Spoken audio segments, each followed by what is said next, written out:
Welcome to our third webinar session on seniors housing and care, selecting a life plan community in Baltimore. Again, we're delighted you could join us again. This is a session featuring a panelist of Beth Am members who have made these moves, who I think will provide us with a lot of insight, and we'll have plenty of time to answer your questions. We have 4 panelists. I don't think I ever promised you more. I thought it would be 4 or 5. But Stuart Berman, Stuart, you want to raise your hand? And there you go. Who's at Roland Park Place. Herb Goldman, who I saw earlier. Herb, you want to turn on your video? Maybe people can see you. Fred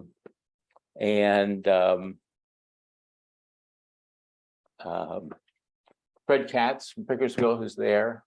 And we're trying to get Dovey Khan from Edenwald signed in. To get our discussion started, I've asked each of the panelists to answer a few questions about their experiences, and then we'll open it up to questions from all the participants. About 8 o'clock, I'm going to stop to say a few concluding remarks, and if we have additional questions for panelists, we can go on to 8:30. But I just wanted to provide some wrap up.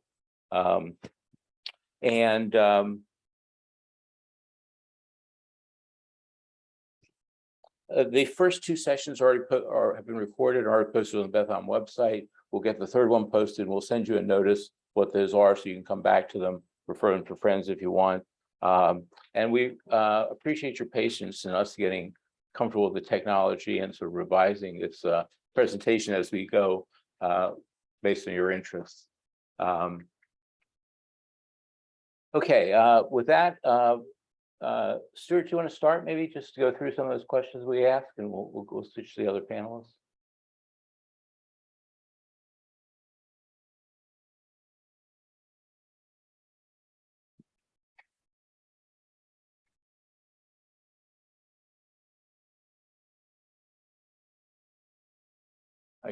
Unmute. How about now? There, you're good. Okay, give me the first question again. Just have a few questions. We asked you to get. The first question was, in which community do you live? What year did you move in? How old were you at that time? Just that sort of background. Okay, I lived in Pikesville and Stevenson, and my wife Martha and I were living together. And we started to talk about moving to Roland Park Place, maybe the end of the past year. We started the application process for both of us to move in, but we had a complication in that Martha developed, her decline became more problematic, and even though we had resources at home, it got to the point where we couldn't continue for her to live at home, for me to take care of her. That became quite an issue in terms of me being involved. We maybe get into that later in terms of being a direct caregiver. So actually, on an emergency basis, Martha was placed initially at Sunrise Senior Living, which is a very good facility, and we were very pleased with that.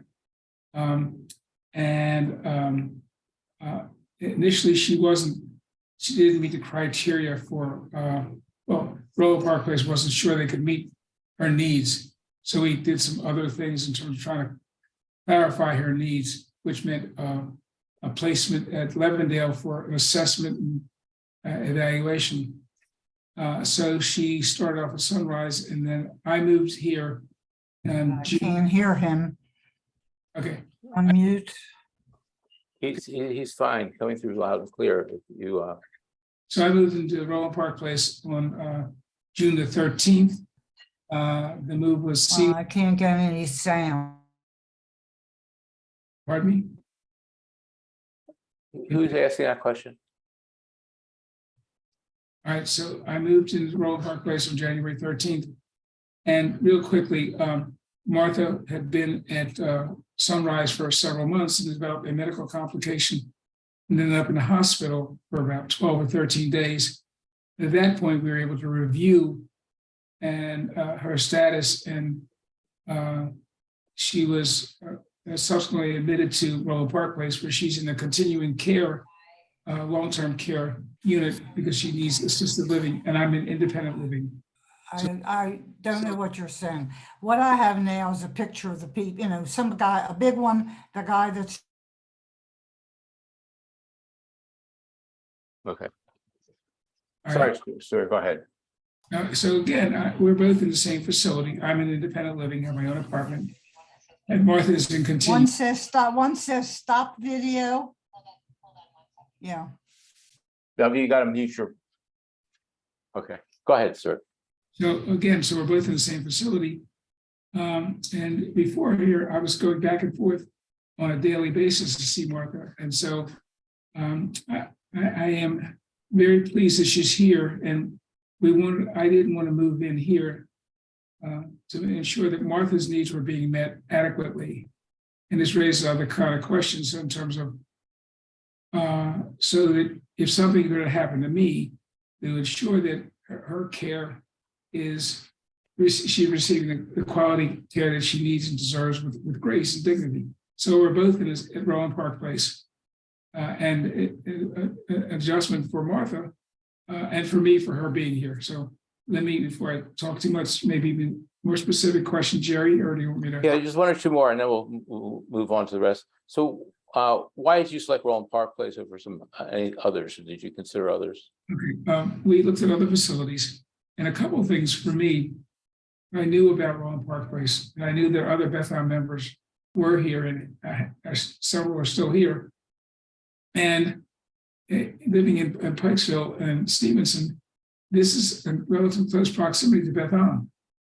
And so that it's easy for me to get, if I want to go to services, I can either get a ride from another Beth Am member, or I can get over to Beth Am with like Lyft or Uber or something. I'm not driving at this point, so and there isn't a large Jewish population here, but it's a wonderful community in terms of some of the things I'm interested in terms of the opportunity for exploring further education. And I just felt that the proximity of it and being really close to Beth Am and maintain that connection, it would have been much harder for me living in Pikesville or Towson to be able to continue. So to me, that was an important factor. Now, Martha will not ever be able to go to Beth Am services, but because she's in a wheelchair most of the time, and so she's not ambulatory and doesn't have mobility.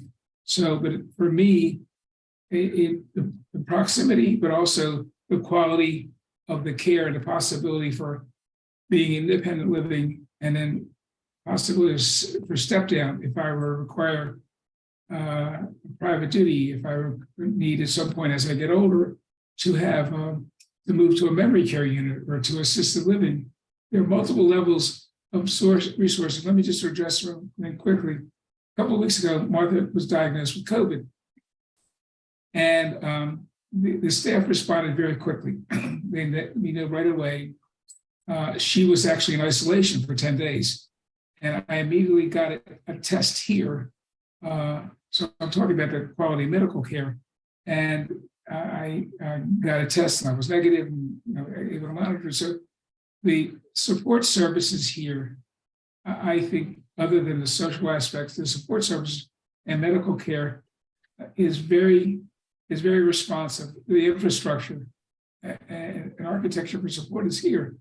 And I would, for example, when Martha was first diagnosed, I had a nurse call me and say, "It's all right to start the medication to treat the COVID." Yeah.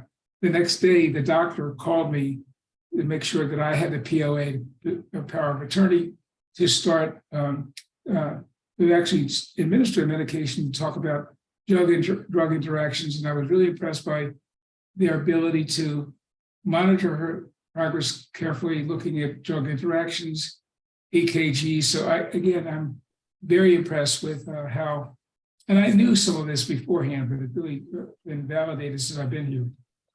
Herb, you want to jump in with some of those same questions? Got unmute. All right, can you hear me now? Yeah, you're good. Okay, yeah, so my wife Harriet and I lived in Moncton for 25 years. We had about a 10-acre parcel of land and a house on it. And a few years ago, it became apparent that it was going to be too hard for us to take care of it any longer. So we started to, and I had a hip replacement, which didn't help the situation.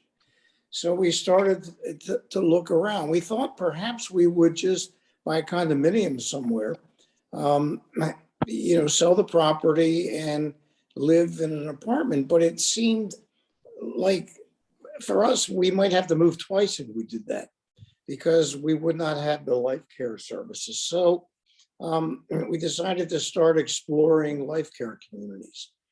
We looked at Broadmead, which is where we live, which is only about 5 miles south of where we were living in Moncton. And we looked at Roland Park Place, we looked at Blakehurst, we looked at Edenwald, and we looked at a fifth one. Oh, no, we didn't look at it. That's right, the one in Parkville. And we were actually on the waiting list at Roland Park and had a deposit down there as well as here, because both facilities were building new buildings at the time.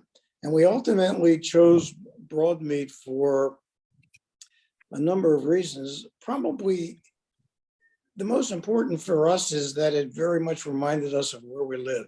Broadmead is on a campus of about 100 acres. It has hiking trails and it's a wide open space with ponds and wildlife, and it was very familiar to us. And the continuum of service here, I'm sure is the same as was just described. So we moved here in, I'm going to get this wrong, in April of 21. I was 79. Harriet's about a year younger than me. And we're living in independent living. The size of our apartment's a little under 1,600 square feet. So it's a lot larger than a lot of the units at continuing care communities. So I can't remember the rest of your questions, Jerry. One thing I was curious about, I think you're an attorney as well. Did you get advice from attorneys, accountants, others looking at evaluating the community, the financials and stuff? No. Okay. I'm one of those people that's silly enough to have a fool for a client, and I represented myself. Okay. Let's see, W, are you ready to go? We'll unmute you.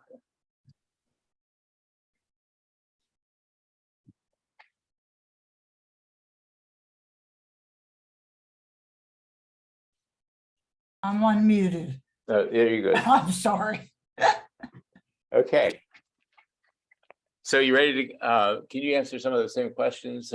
When did you move in? What did it look like? I moved in. You want to know when I moved in, or why I decided and all that stuff? A little bit of that, yes, both of those. Okay. I'm not one that anguishes over decisions. I make very fast decisions. I don't make charts. I don't do that. I had in the back of my mind that eventually I might go, but I never really dreamed that. I thought I'd end my days in my townhouse in Pikesville. But I woke up one day and I decided I was 90 years old. I didn't know how much longer I would be driving. I didn't know how much longer I would have social contacts. And although I don't mind being alone, I really need social contacts. So I just woke up and I said to myself, I think I'm going to go to Edenwald. I had been involved at North Oaks. I had 2 friends right there. So I was there quite a bit and I did not like it at all. I didn't want to go too far because I wanted to be near my son, so it wasn't difficult for them to get to me. So I just woke up one day and decided to come here, and I came. I didn't search any other place. I just came and gave them a deposit, and within 3 or 4 days, I made the decision to be here. I have to tell you, I'm extremely happy. I've been here 18 months. And it feels like home to me. It really does. I I was fortunate that I knew many people before I moved in, which added, to my adjustment. I really love it here. The atmosphere, there's a gentility and refinement that I like. There's a friendliness. I like the fact that it's not all 100% Jewish. Right now, I hear it's almost up to 40% Jewish, which I was quite surprised. I like the activities. We have a whole gamut, intellectual, musical, day trips, all kinds of things, which I think everybody has. I don't think it's unique to Edenwald. Just trying to think what else I could tell you. We do have Shabbat services twice a month here on Friday night, which I do like. And I've adjusted very well. I'm kind of like, my husband used to call me a Pollyanna. I kind of like where I am. It's the best at the moment. That's how I am. That's how I view life. And was there something about Edenwald versus in North Oaks? You said you knew some other people there that attracted you to it. Why did? Yeah, I didn't. What distracted me from North Oaks was the fact that it was walking in. I didn't like it. I felt it was more like a nursing home. I didn't observe people sitting around. I didn't observe friendliness, smiles on people's faces. When I'm in Edenwald, when you ask people, do you like it? Everybody says, I love it. That's what they say. And that had something to do with it. But I knew that I was going to like it. I just knew that it was the right place for me. Becki wishes she had some decision makers as quick as you are, I'm sure. Pardon me? I said Becki wishes that as the marketing director at Roland Park, she wishes she had clients as quick as you are in making decisions. Oh, very quick. I'm very quick. Even getting married, I make quick decisions. Okay. All right. And fortunately, I'm 90 years old and it stood me in good stead. I haven't had a problem with it. All right. If you mute yourself, we're going to go to Fred and then we'll open it up for questions. Fred, are you there? And you have to click unmute. Okay, you're going to put me on mute? Okay. If you mute and. Yeah.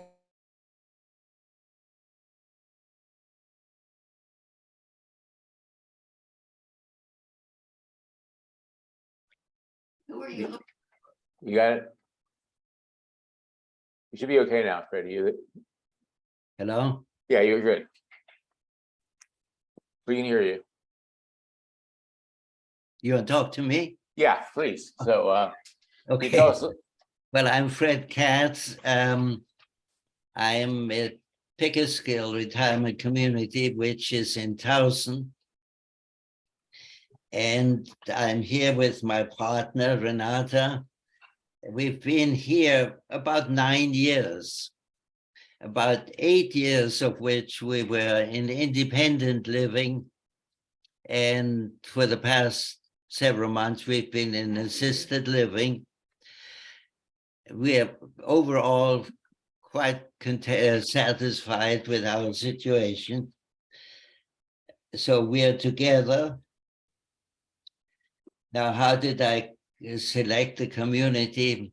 Our main criteria were financial, that we did not have to come up with $200,000, $300,000 upfront. There's no huge upfront payment. And the second financial aspect is that in our community, there's a lifetime guarantee. If you run out of money, they don't kick you out. So these are important financial considerations for us. We shopped around a little bit, but not all that much. We also like that it is not a very large community, a cosmopolitan. We looked at some larger ones, but we felt more comfortable in this one. I would say there are about 200 to 230 members, split halfway between independent living and the gradations of assisted living up to nursing home care. So we didn't look very long. We looked for about half a year going down your list. So my criteria were heavily financial, but we also liked the idea that there were people here who were still active in life, not just consumers. I, for instance, during the past 10 years, while I was here, I self-published 2 books, and other people have done other things. We are the minority in that sense, but I like the idea of being around people who are sort of actively, vibrantly and engaged in life, although that is a minority. The atmosphere is very warm, but the main negative thing about our center is that it's in an almost entirely Gentile population. We live in Towson. In Pikesville, when you tell them where you are, the first question is, where's that? It's in Outer Mongolia, that you turn left. Well, it is largely Gentile, majority Catholic. So the issue of living in such a community in making a choice depends how comfortable are you in a largely non-Jewish community. Now, frankly, we would much prefer to be in a more Jewish context, and we did explore Springwell is the one that's sort of comfortable and comparable to us, but they didn't have an opening. But we explored very few other places that were comparable in terms of not demanding an upfront payment of a large amount. We are quite content with the community, and it's very warm, but as I say, the one thing that is not our first preference is that they're kindly Gentiles. That it's not, it doesn't have much of a Jewish tone to it. But otherwise, we're more than happy here. The care is just outstanding, especially since about 6-8 months ago, we moved to assisted living, where we get nursing care and at various gradations of nursing care, of assisted livings. The minimal amount is managing your medications, because at our level, you mess things up. We all take lots of medication and we make mistakes. But that sort of thing is taken care of. But there's a very personalized atmosphere and caring atmosphere. So from that point of view, I certainly recommend it. And we are pleased to be here. Renata and I, we are lifetime partners who live here. She's, I don't know whether you can see her. She's in the background. It's far from our neighborhood. Now, I'm trying to see whether we didn't, going back to your questions, did you consult attorneys or professional advisors? We did not. We forgot to say We didn't consult accountants or financial advisors. But And does Renata want to very pleased say with a few our things as knowledge. well? what? Renata, we're getting some background comments from you. Is there something else you want to say on screen, or? I didn't hear you. Did Renata want to add anything herself? No, do I want to say the other disadvantage is that it's far from our neighborhood where we had our separate places. We came together and lived together in independent living, and then when we came to assisted living, we chose to have small units close next to each other. We're next to each other. We're We in a- can knock on our walls, but we're not physically in the same apartment. Because they didn't have an apartment that had two bathrooms or had one bathroom and one visitor's bathroom. Because at this stage in life, you do need to have a bathroom available. Very happy otherwise, but that's a big disadvantage of being Jewish here. There's usually some Jewish people in all areas but very few, and so, Well, Renata made an effort during Jewish holidays to give talks about Judaism. So she's been working at converting. So far, we haven't had much luck, but she's given talks and people have been very receptive to being instructed about Judaism. But there is a sense of that there are differences in outlook in terms of religion, but there's really a kindly atmosphere here that we're very comfortable with. our director is Jewish. Huh.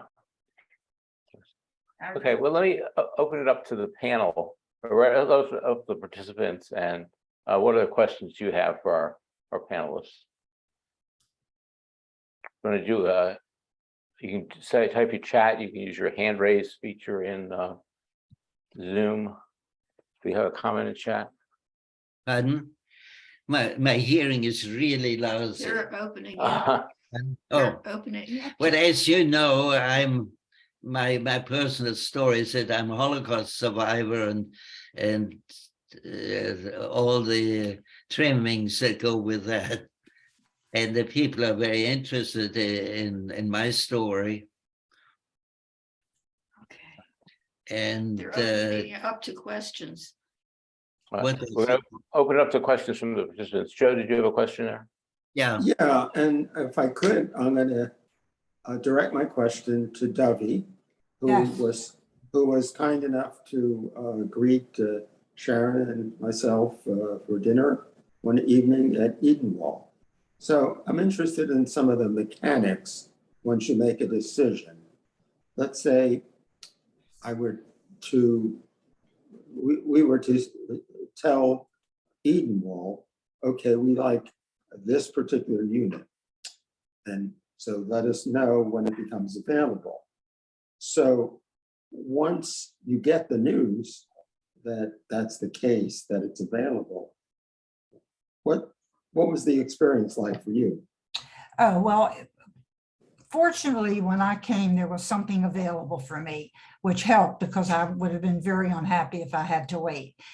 But they had to kind of redecorate it, and update it with some stuff that I wanted in it. Let's see, I decided in May and I decided in April. It was Passover. It was Passover when I decided. It was April and I moved in June. So I didn't have a very long wait, which did help. And they had the kind of unit, that I wanted. And I think what'll happen is once, they decide on you have that, they give you XYZ unit, then they're going to fix it how you want it. And that's going to take a little bit of time. Maybe I could direct the same question to Herbert and Rodney. Well, our situation was a bit different because the building we're in was under construction. So Harriet and I had made a commitment to acquire the unit that we're in. And we put down a deposit.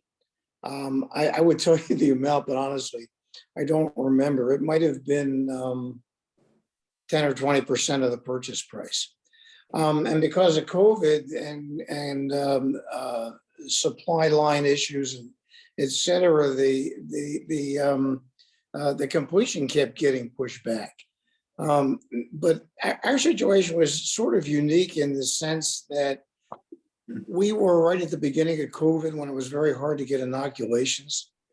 And Broadmead had a vaccine clinic. They had acquired the vaccine, but it was only for residents. So Harriet and I just bought our unit. We were in a fortunate position that, and other people don't have the same luxury we did, which is that we could afford to buy the unit without selling our house. It may be unique, I don't know. But we didn't feel that any pressure in doing this. And then once the unit was ready, then we brought our decorators in and we did whatever the special things we wanted to do. So I just think that our situation was unique.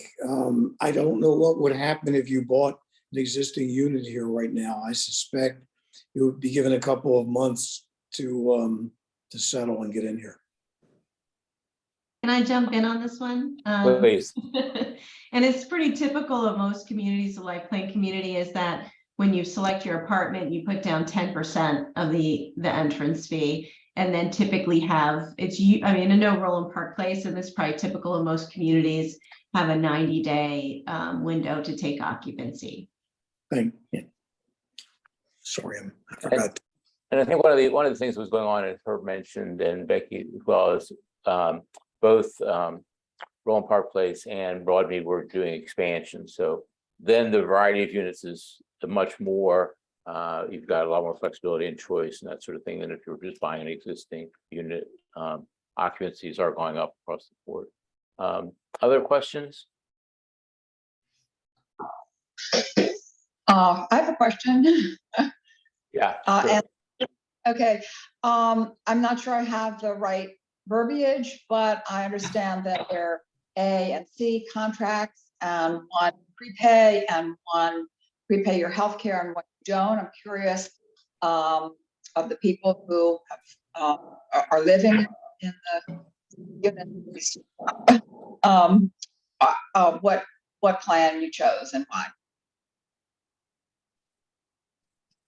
Well, actually, I can answer that. This is Herb. I don't know how, Jerry, I don't mean to cut you off. No, yeah, please do. One of the considerations that we had is that we had long-term care insurance, Harriet and I. So Broadmead offered a C contract, and that was something of great interest to us because we had spent 25 or 30 years paying for this insurance policy. So and I know Roland Park Place, I shouldn't say this with the marketing director there, but I believe Roland Park Place has a C contract option as well. So what happens is our entrance fee was less, our monthly fees are less, but we're sort of losing the insurance component of the transaction because if we need to go into assisted living or long-term care, we actually go in as private pay patients and we tap into our own insurance policies to cover that. Jerry, you can probably answer it better than me. Well, I think we touched on that some of the last time, but that's, if you want to comment on what choice they have, and maybe we'll let Becki come back and run us through A and C again. Fred, do you have is there a contract or it's different at Pickersgill because you're just paying by the month? Yeah, you're up. Fred, Pardon? he's talking to you. I didn't. Sorry, I'll try and speak up. It's So open. do you have an A or C contract, or is it not set up that way at Pickersgill? I don't know about an A or C contract. Okay, no, okay. I don't know whether you have a specific. I have, You didn't tell him about them supporting you once they admit you that they will. Yeah, I did mention that. Oh, you did? Okay. So we have, in a sense, a lifetime guarantee, not being kicked out if we run out of money. I don't know whether you call that a contract. We don't feel we must renew our living contract periodically. Yearly, That's not my understanding. You have to give them notice if you're leaving. Yeah. Stuart, did you go with an A or C contract? Are there other people in other places under a particular contract for 1 year, 5 years, or whatever? Well, I'll let Becki come back and talk about the contract. So let me just ask Stuart. Stuart, did you use an A or C contract? Yeah, I mean, I entered Edenwald under a C contract. C contract. okay. Yeah, and they also cannot put you out. Although I have a friend says they might put us in a broom closet.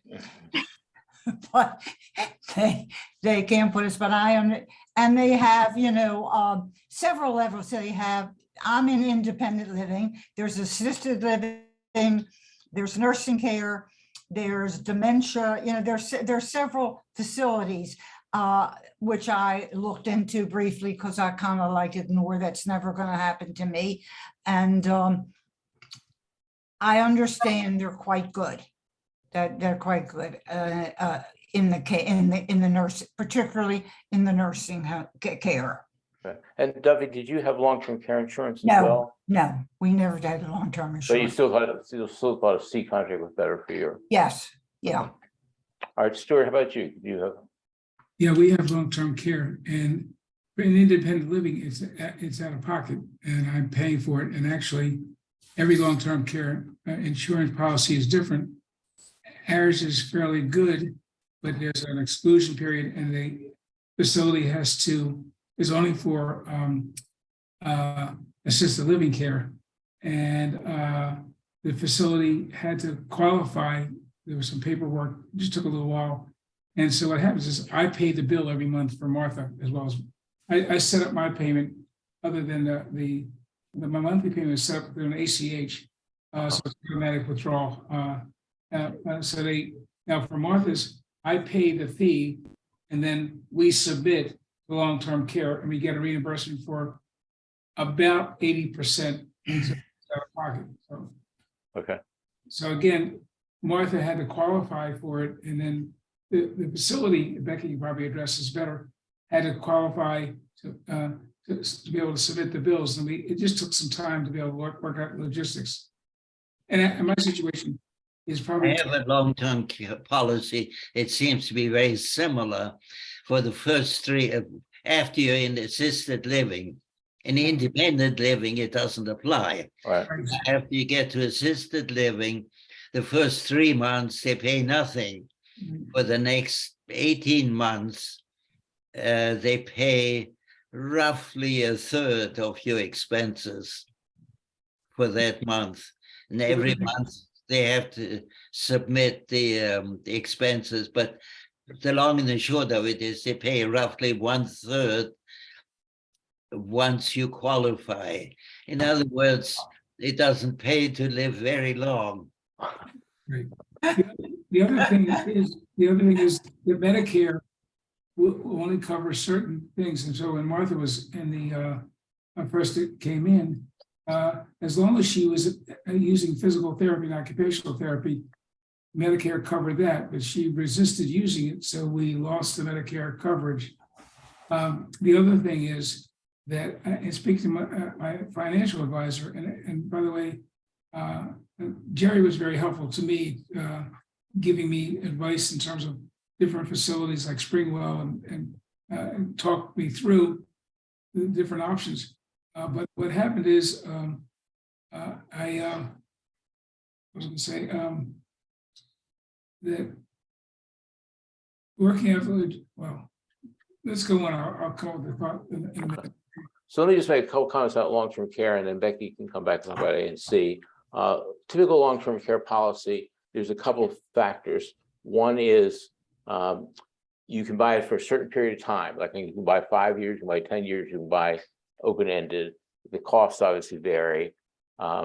You can buy a certain amount. So you can buy, Fred was getting a third,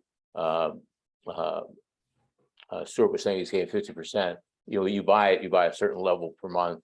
So you do have some of those choices, and most people have it. I think the one we have, again, is a 90-day delay, and then I think we have 5 years of coverage. I don't remember the amount covers anymore. Jerry, let me add something.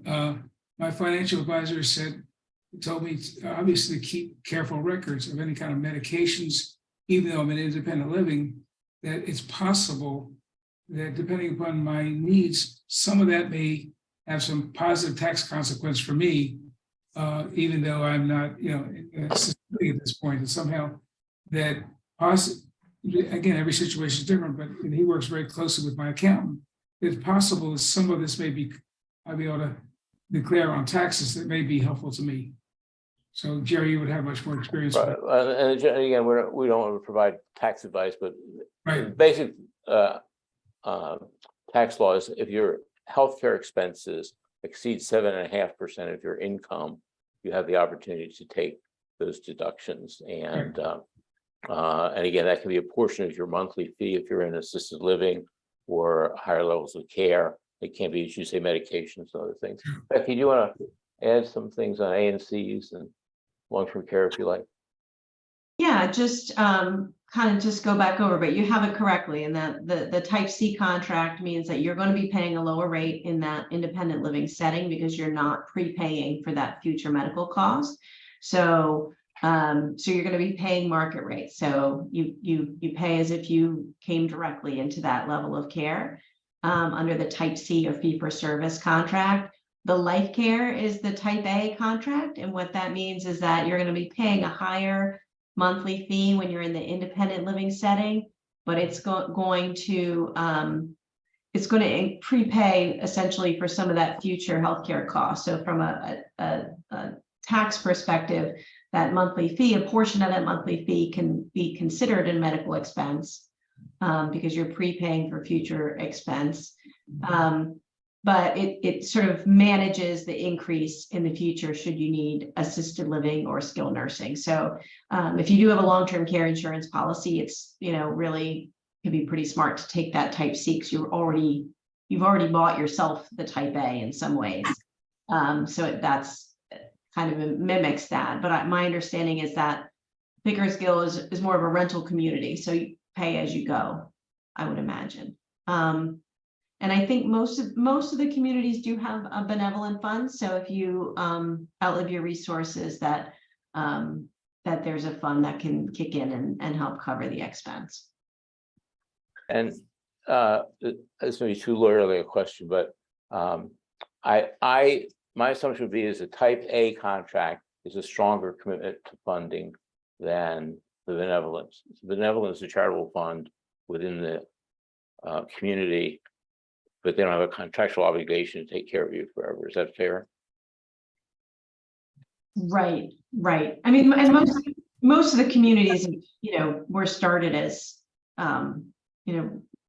by religious organizations as charitable we're all, many of the communities are not for profit. And so, the goal is to care for people. So that you will have that financial analysis up front so that we're not really going to give you a giant apartment if we don't think you can cover that for the rest of your life. But we do work with people to make sure that we can keep you in the community. Other questions? Did that answer your question? Yes, but I do have another one after other people ask questions. Go ahead, jump in. It's fine. Okay, so I think some of the facilities have the option of paying a higher rate, but getting 90% back, or your estate getting 90% back, or coming in, paying a lower rate and getting nothing back, or maybe something in the middle, getting 40% back. I'm curious what our panelists have done. Anybody get refundables or? I have 90% refundable. Okay. Herb, you have? No, we opted not to do that. Okay. Stuart? Likewise, we have not to, I think, I have to go back and check the contract. Okay. And again, Pickersgill is just monthly, so it's not an issue there. Becki, do you want to just touch on sort of how people use those? And we talked to that's covered last session, and you can listen to that recording, get you some more background, but maybe just a quick run through, Becki, would be great. Yeah, and I think so they're different. I think Broadmead is very similar to Roland Park Place in having a declining balance over a certain number of months and a 90% refundable. The Edenwald has a non-refundable and maybe a 50% and a 90%. I think, Blakehurst has an 80% and 90%. Like, so there are lots of variation on what you'll find in refundability. So it's typically you'll see, the non-refundable or the declining balance is going to be a lower fee upfront. And again, if you're in a life care contract, sometimes you can look at there's a tax deductible portion of that as well, which factors in for people. And then the 90% or any refundable option is typically going to be, typically it's a 90%. So it's going to be a higher fee up front, but 90% of what you've paid in is going to be refundable to you when you've left the building and you're independent, preoccupied. And that's pretty typical for most communities and how that's handled. And I think the comment I made last week, which is, I think from a purely financial standpoint, you make an argument that refundability is not a great thing because it adds costs and it doesn't really benefit senior. It benefits your state. It prevents you from taking tax deductions on that deposit or that entrance fee. But it's a decision for you to make with your families. And again, a lot of people like that assurance is coming back and it'll go back to the family, go back to the estate. It just gives them some comfort. That's why it was developed. But it's an option. So, other questions? I have a question, and it's really it's an observation that I would like you all to comment on. I have a parent who has been living for 7 or 8 years in one of the facilities that the panelist lives in. So I say this as the child of someone who's been living there for several years and what I've observed. And before COVID, there were norovirus outbreaks. Once COVID started, at first it seemed like they had good precautions and then they didn't. And my parent got COVID in August, well after everybody knew it was spiking over the summer, and the facility was doing nothing. I would say to my parent, like, why aren't you wearing a mask when you go to the place where you all eat? Oh, nobody is. And there were bus trips. I'm talking maybe a year and a half ago, bus trips, places, and the residents weren't required to wear masks on the buses. And as somebody with a public health background, some of this has really appalled me. It seems like it's more. Oh, and let me say that when my parent got COVID, it tore through the place. It was accidentally like the whole place was on fire with COVID. And I know there was at least one other facility, probably represented here, that happened to as well. So that really gives me pause. I feel like they live in a petri dish. It's a really big petri dish, but it's a petri dish because everybody's going to the same place to get their mail, to get their medical care, to get their meals.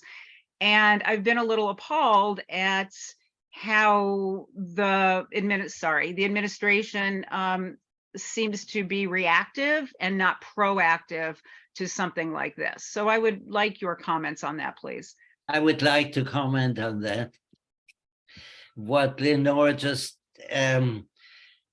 exemplified is one of the important features that are needed in living in such a community. It needs a child or relative to fight on your behalf, particularly if you're hospitalized or have any serious illness.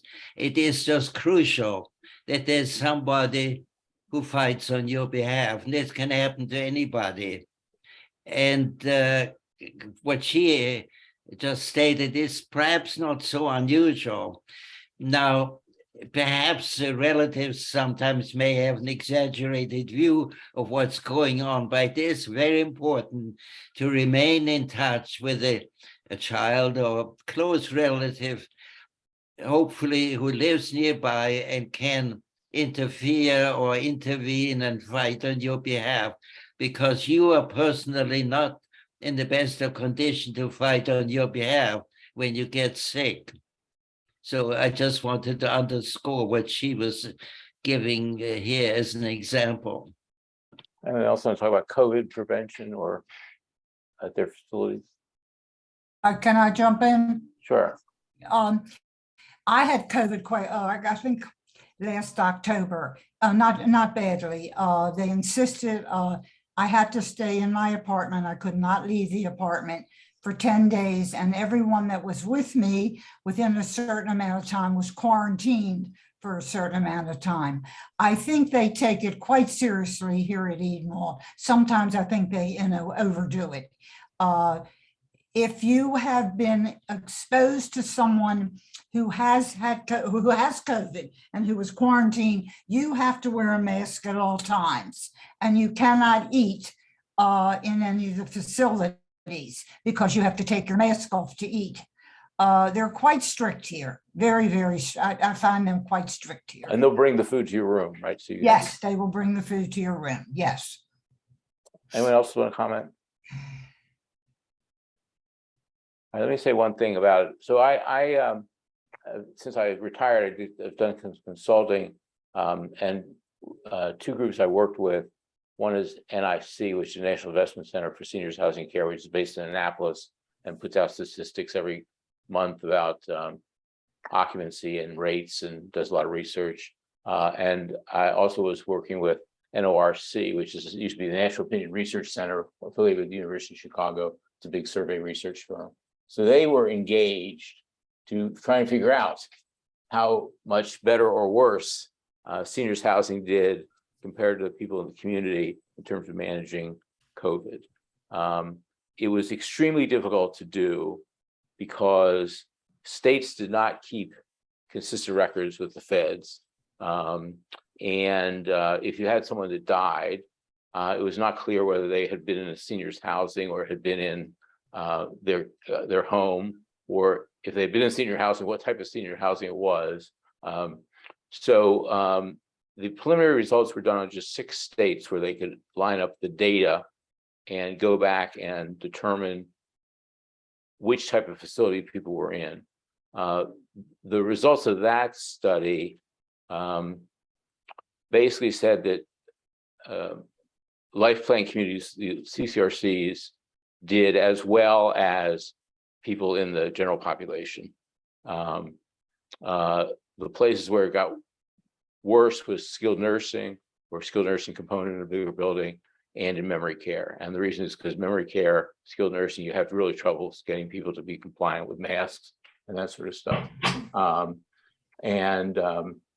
These things come in waves. Some people early on were just caught totally unaware before their building was overrun with it. But that's sort of what the best national data says. And again, CCRCs, you have a more independent population. Again, I think people dealt with it relatively well. Any other comments or questions on?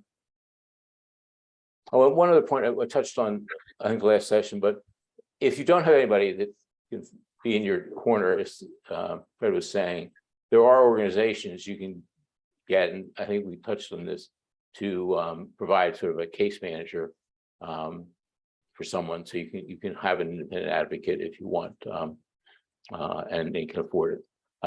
Other questions? Yeah, Jerry, how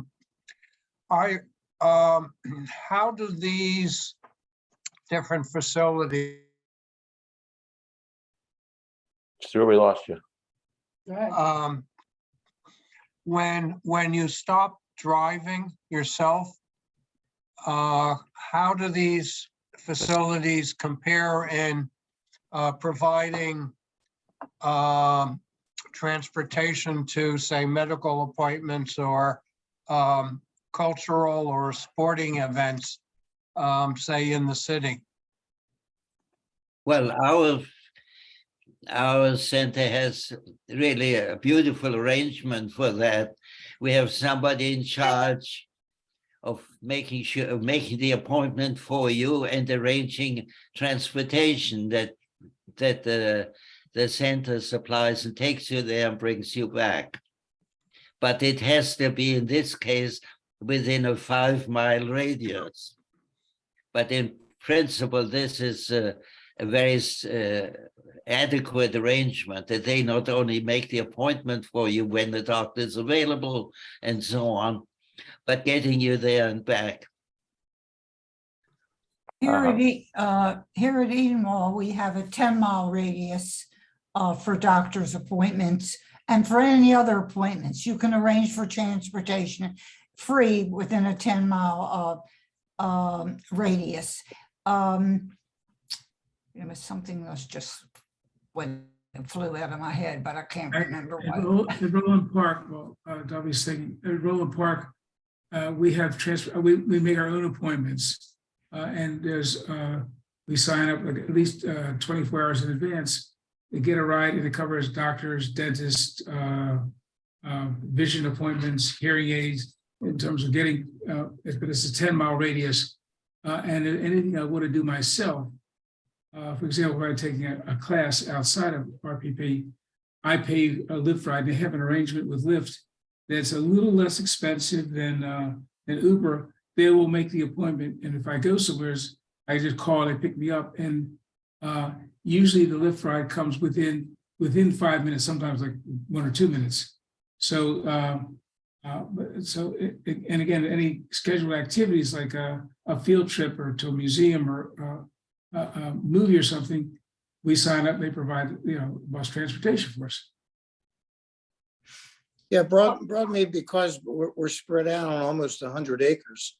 We have the same transportation that you're all describing in the other facilities, but the other thing we have is a shuttle that continually circulates throughout the campus, so that if I needed to get to the dining room and couldn't walk, every 10 minutes a van would come by our building, and likewise for medical appointments, cultural, and other types of activities. Also here at Edenwald, I think they go to about 5 different grocery stores on different days. And as far as going to cultural things, if it's a group thing, in other words, we'll have a bus to BSO or a bus to Everyman, and then we have other trips. So Becki, I don't know if you want to add a little bit more color, but again, I think with most of these, let me state this, it's accurate. There's organized activities, symphony, theater, where you're Right. running a bus.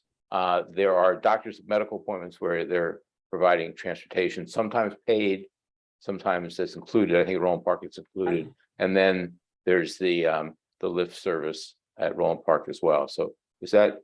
And the Lyft service, we have also used that here. It's quite good. As Stuart said, it's within 3 or 4 minutes, the Lyft comes. Well, and I think it's also nice that the facility knows where you are and is making those, running the intermediary for you. Becki, anything else you want to add? Yeah, Lyft has like a sort of a senior specific, where you can make that through the organization. And exactly, so it's through Lyft, but we know you went somewhere, which is great. And so, yeah, we do, grocery trips and then cultural events, things like that. But yeah, the medical appointments are the ones that are just, kind of the included private sedan service to and from. And I think we distributed a set of photos of some of these facilities. I don't want to pull it up now because it's easier, I think, to see people on the screen, but there's a range of choices too in terms of how urban you are or how accessible you are. So Roland Park Place is right across from the Rotunda. You've got restaurants, grocery stores, drugstores. Edenwald is next to the mall in Towson, so you can walk to other things. As Herbert said, Broadmead, you're getting a nice country setting, but you're I don't think you're gonna walk to the grocery store from Broadmead, probably. We have a grocery store. We have a grocery store on the campus. Okay, all right, good. Okay, I haven't been there, so. There's a question in the chat. What's the Jewish ambiance at Roland Park Place and other locations? Any religious observances or services that come to or are provided? So that would be helpful, I think, for the panel to respond. Stuart, you want to? Yeah, there isn't a great presence in terms of organize activities. There was a Friday night Shabbat service for about a half hour once a month. And it's led by, at this point, another resident. And for example, when it was Christmas, there was a huge one set of Christmas tree in the lobby and a small candelabra, menorah with some dreidels. So it isn't a great Jewish presence, but when I've been in some classes and talked about Judaism or a particular holiday, there's been a lot of interest, and people come up to me afterwards and want to know more. And so there isn't a strong sense of Jewish life here. But again, given the proximity, we're close to Beth Am. It's maybe 3 miles, 4 miles to Beth Am. I'm not sure. We're not very far. A little more than walking distance, but there isn't a great presence here. And so I don't know if that answers it. So I think that's fine. And I think one of the other things just in the background here, some of this course and some of the discussions is triggered with adult ed and various board people and the rabbi at Beth Am. There's some discussions about whether Beth Am can provide more activities, particularly at a facility that's got more of its members. So we'll continue those discussions, let you know if things pop up. So any other questions?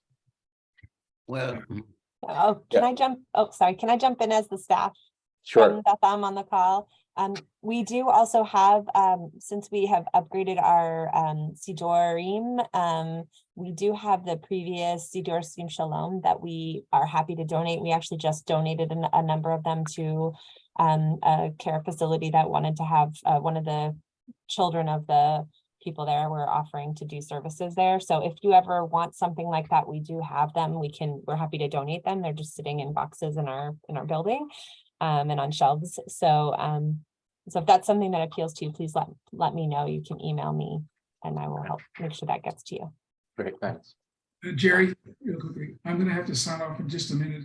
I have another meeting with a couple of people out of town, Zoom meeting, but certainly, if any Beth Am members want to contact me with any questions or even close by want to come visit and see the facility, I'm certainly available. You know, give me a call or an email or text or something. I'd be more than glad to respond to questions.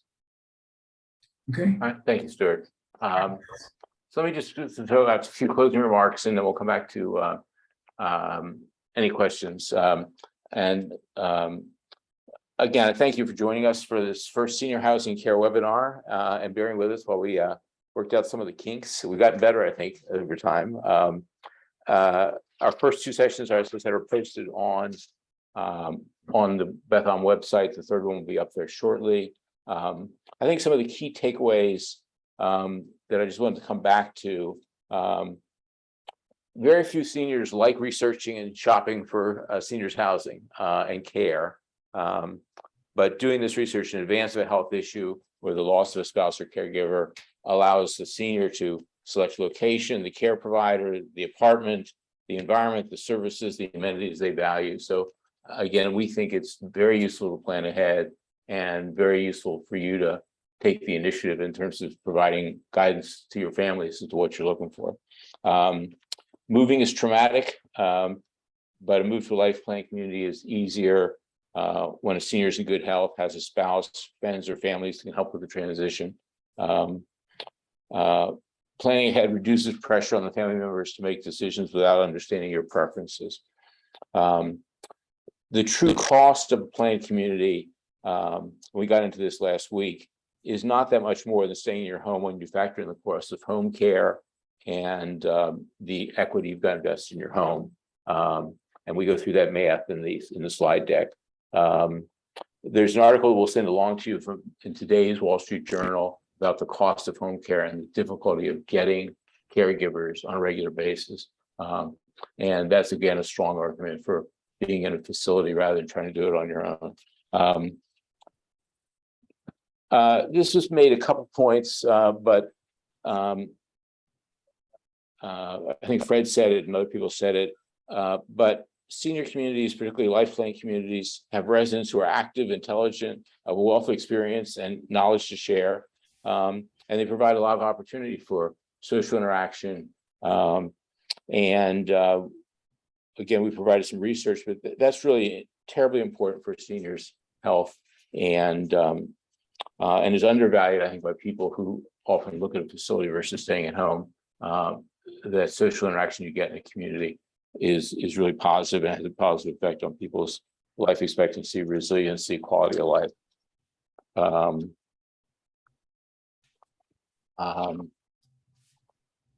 There's a wealth of housing options and care options in Baltimore. I think I made the point that some of the leading senior housing companies in the U.S. were founded here. There's a lot of not-for-profits. I think we identified 9,000 independent living units just in life plan communities that are out there. So you really have a lot of choices.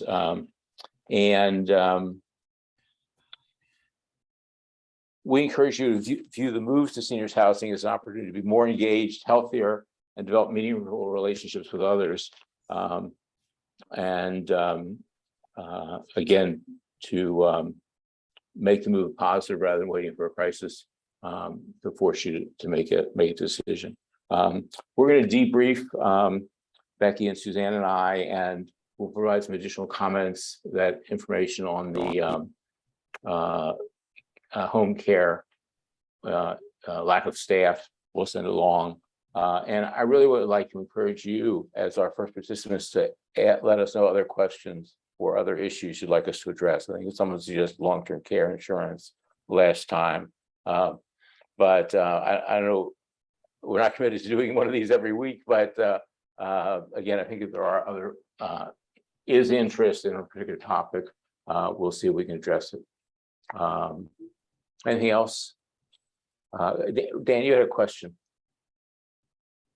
Well, I just general kind of about restrictions on where and when you are. Let's say, for instance, I'll throw this. There's a movie at the Charles Theater that's at 9:30, and it's not going to be over till like 11 p.m.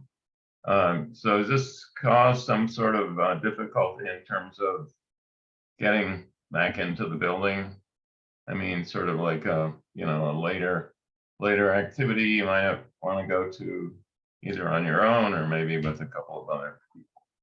And I guess also sort of on the other way in terms of space, there's a ballet group I like to see, the Joffrey Ballet, and I don't think they come to Baltimore, but they do come to DC.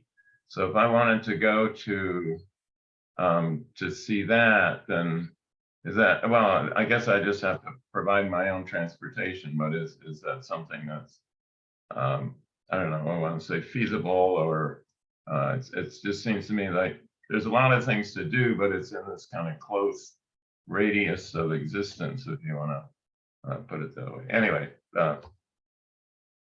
Becki, you want to comment on some of that rather? Yeah, I mean, I can jump in. I know Roland Park Place takes trips to DC and to the ballet and some other places, but I would think at most communities is probably in some way similar in that you talk to the person in charge of the programming, and especially if you can gather a few friends, you've got a trip. But if you're going on your own, then typically especially if you're going to DC, probably you're gonna come up with your own transportation.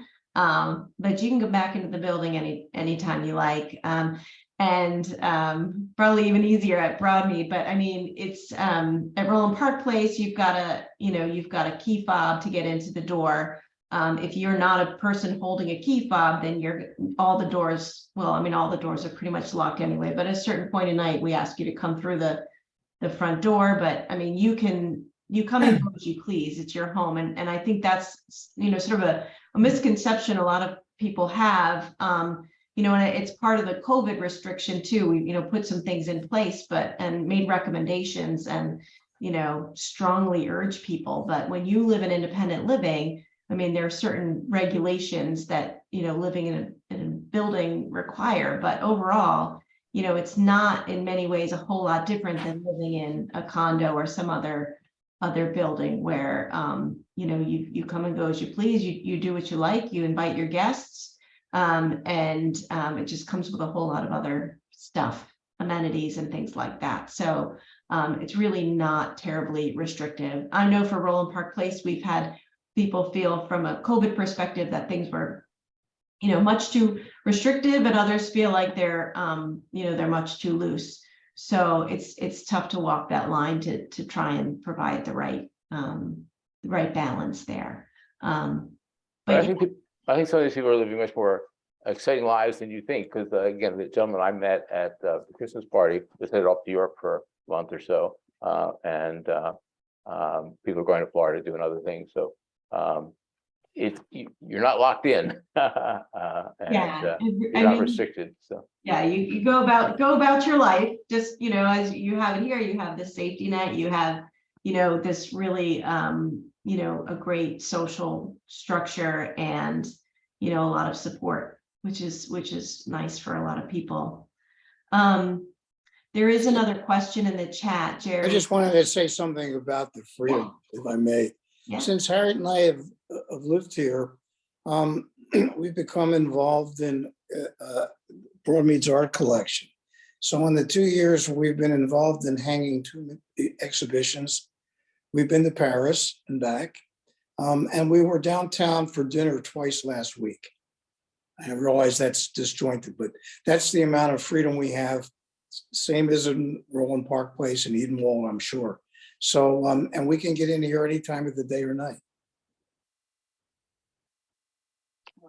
So Roland Park Place is also doing a lot of some of this art. There's a brochure just printed of I think the art collection, some of the art collection there, and big art studio. And so it's one of the things they're keen on. So, and I also should say my condo, just as this little sideline, we have a physician who runs a clinic in South Africa who was here for COVID, and sort of ran the COVID requirements, and it was very strict. If you were you can't get on our elevator without masks, and that's gone back into effect because COVID has picked up again. In the last 2 months, my wife had COVID and rebound COVID. I hate COVID, so this is definitely coming again. And also, we just voted as a community to eliminate our garage valet from 11 to 6 a.m. So if you're running a few minutes late, you can call him, he'll stay, or they can make other arrangements. But again, it's just, it was the having somebody sit there when nobody was coming in and out of the garage, they decided was not, didn't make sense. So there are some restrictions there. Any other comments, questions? Becki, did you have something else you were going to say? Yeah, there was a question about, are there different varieties of housing at Broadmead versus Edenwald, for example? Does anyone have information about Brightwood? So Brightwood is a condo on Falls Road, if I'm thinking of the right project. And again, it's 80 units. Someone asked me about this when we had our first session. And again, it's a little bit different because it's a condo. It's not a life care community, but you get rooms, you get meals, you get a lot of the same services, but it's set up as a condo. You own your unit and you sell your unit on private market when you're done. So there's not the contracts in the same way. I'm sorry, what were the other ones? The different housing types. I know, Roland Park Place is 8 stories of apartments. Edenwald, how many stories at Edenwald? All apartments, right? It was like 15-ish. Yeah. My eyeballing. There are 18. Broadmead has 2 different types. Broadmead has many different types of units. When the community was founded about 40 years ago, it was done on the theory of cottages, and they're spread out over many acres. And they range from, I call them efficiencies to 2-bedroom, 2 baths. The new buildings where we're in one of the 2, there are 52 units in mid-rise buildings that vary again from efficiencies to our unit, which is 2.5 baths, 2 bedrooms and a den. So they're very wide variety. The cottages are very inviting, although we don't live in one because everybody has a garden. Everybody, they're spread out over the acres, so they're very different. And I don't know all the other communities, but we do not have any high rise here. We have the mid rise goes up to 3 floors. And Pickersgill's apartments as well, right? Just strictly apartments. I believe that's all apartments. I'm not sure if I heard you. Okay, but I think you can get a sense of that. And again, I think there's a history of this with cottages at various communities, not just in Baltimore. So you can see that. But again, I think the newest stuff they built at Broadmead was these mid rises, and the addition at Roland Park Place, which you'll see in some of the photos, has got some great views and stuff. So. Well, All right. there's also a note in the chat about transportation that you all provide. Transportation to. Yes, so through congregant to congregant, we call C2C. We have drivers who are available to anyone who needs them for doctor's appointments, but also if they ever need rides to and from services. And you can contact me at the Beth Am office, or I can provide you with the names of the people directly who you can contact. But we do offer that to anybody who needs it. And for instance, if there were enough people at, say, Roland Park Place who wanted to come, we could also look into hiring a van where we would have enough space for more people as opposed to one individual. But we do have that available to anyone at any time. All right, I have about 5 minutes left. Anybody else have other questions? Is there anything else in the chat? Okay. Well, again, thank you all for joining in. We would love your feedback and hope you found it worthwhile. And thank Becki and Susanna, who've been a great help in getting this together. And again, if you let us know other topics you're interested in, we will see about getting them a program structure to address them. Thank you all. Very much, Jerry. Thank you. Thank you. Yeah.